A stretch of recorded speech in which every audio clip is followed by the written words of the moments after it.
miliaran spesies, jutaan organisme, tumbuh-tumbuhan, hewan, unsur-unsur yang ada, dan makhluk hidup lainnya.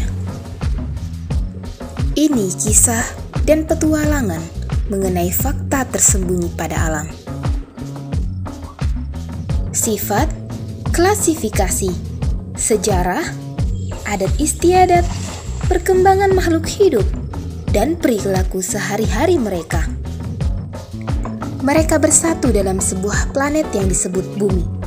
Kami mencoba merangkum dan menjabarkan secara singkat semua misteri, kisah yang tersembunyi, dan rahasia alam yang terungkap dengan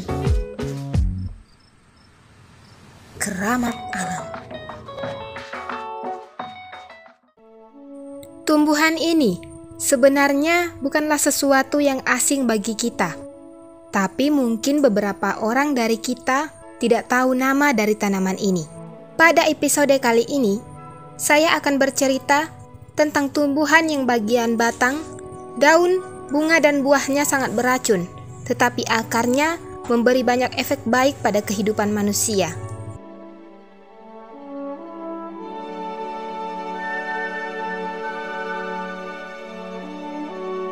Tanaman bengkuang atau Pachyrhizos erosus merupakan tumbuhan umbi-umbian atau kormus yang termasuk dari famili Fabaceae atau suku polong-polongan dalam genus Pachyrhizos.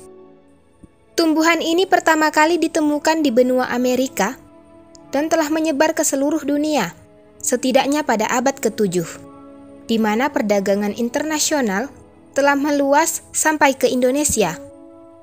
Dalam bahasa Spanyol, bengkuang disebut sebagai sicama atau jicama, sedangkan dalam bahasa Jawa disebut sebagai besusu.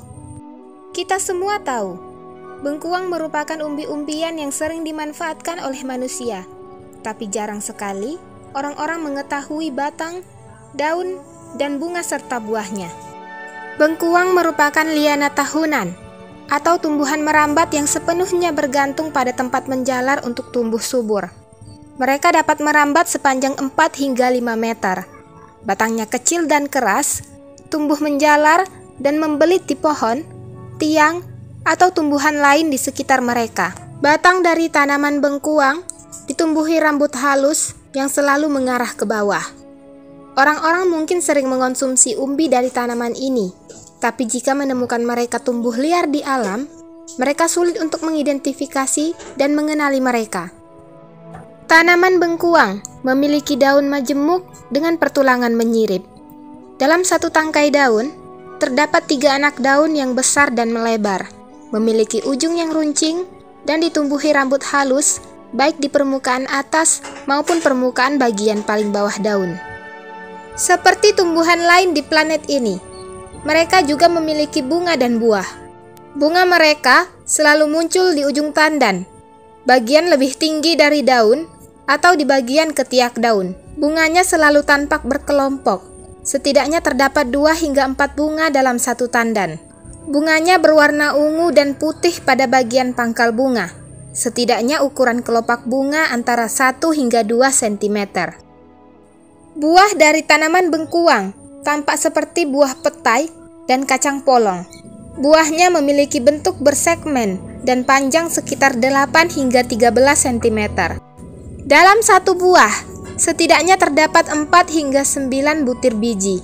Pada saat muda, buahnya berwarna hijau dan berubah menjadi coklat saat sudah tua. Tapi pertanyaan yang sangat penting adalah, bagaimana pemanfaatan bengkuang untuk kehidupan di planet ini? Sebagaimana yang kita ketahui, bengkuang adalah umbi akar atau kormus berbentuk bulat dan besar seperti gasing, memiliki berat maksimal mencapai 5 kg per umbinya. Saya pikir tidak ada dari kita yang tidak mengetahui bentuk umbi tumbuhan yang satu ini, yang dikenal sebagai bengkuang. Kulit umbinya sangat tipis berwarna kuning pucat dengan isi dalam berwarna putih bersih. Umbinya menyimpan cairan segar dan terasa manis, yang mana terdapat gula dan pati fosfor serta kalsium. Oleh sebab itu, bengkuang memiliki efek pendingin karena mengandung kadar air sampai 90%. Rasa manis yang dihasilkan oleh umbinya berasal dari senyawa oligosakarida yang disebut inulin, yang merupakan jenis dari fruktan atau polimes fruktosa, mengandung glukosa pada awal dan ujung rantainya. Manis dari daging umbinya sangat efisien bagi penderita diabetes atau orang yang sedang menjalani diet rendah kalori. Hal ini karena gula yang terdapat pada bengkuang tidak dapat dicerna oleh tubuh. Kita semua tahu, umbi dari bengkuang dapat dimakan. Tetapi hal yang perlu kita ketahui adalah bagian lain pada tumbuhan ini mengandung racun retonen atau yang sama seperti daun tuba, yang biasa digunakan untuk meracun ikan atau serangga.